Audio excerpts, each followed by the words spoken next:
नमस्कार शेतकरी बांधवांनो, आज आपण उभे आहोत निर्मल सीड्सनी विकसित केलेल्या बाजरीच्या संकरित वाणामध्ये, ज्याचं नाव आहे निर्मल 5642 NPH 5642. आज आपण पाहू शकता, आपण ह्या वाणाची वैशिष्ट्य असं म्हणजे ह्याची झाडाची उंची ही कमी आहे आणि साधारणतः आपण जर हे पावसाळ्यामध्ये जर लावलं तर साधारणतः 170 ते 175 सेंटीमीटर याची वाढ होती आणि तेच जर आपण जानेवारीमध्ये जर पेरणी केली तर 140 ते 150 सेंटीमीटरपर्यंत जाते. म्हणजेच मार्केटमध्ये सध्या इतर प्रचलित वाणापेक्षा हे एकमेव हायब्रिड हे कमी उंचीचं हे हायब्रिड आहे किंवा संकरित वाण आहे.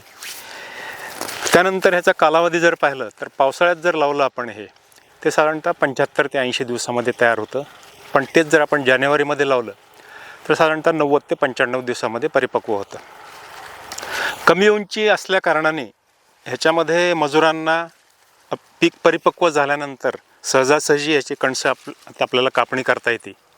त्याचबरोबर ह्याचा अजून एक फायदा असा, आजकाल आपण जे ऊसाची पट्टा पद्धत आहे किंवा केळीमधलं जे अंतर असतं त्याच्यामध्ये कमी उंचीचं असल्या कारणाने हे एक आपल्याला बोनस पीक म्हणून आंतरपीक अशा पद्धतीने आपल्याला घेता येतं आणि त्याचा फायदा मिळतो.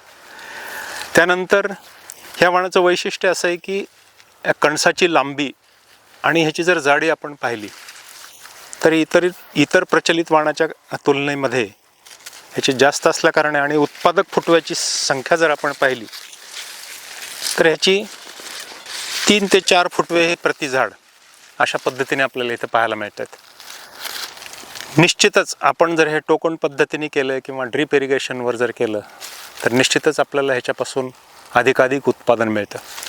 त्यानंतर बाजरीवर येणारे प्रामुख्याने 2 महत्त्वाचे रोग म्हणजे एक आहे गोसावी रोग आणि दुसरा आहे करपा रोग. त्या दोन्ही रोगाला अतिशय सहनशील असं हे वाण आहे.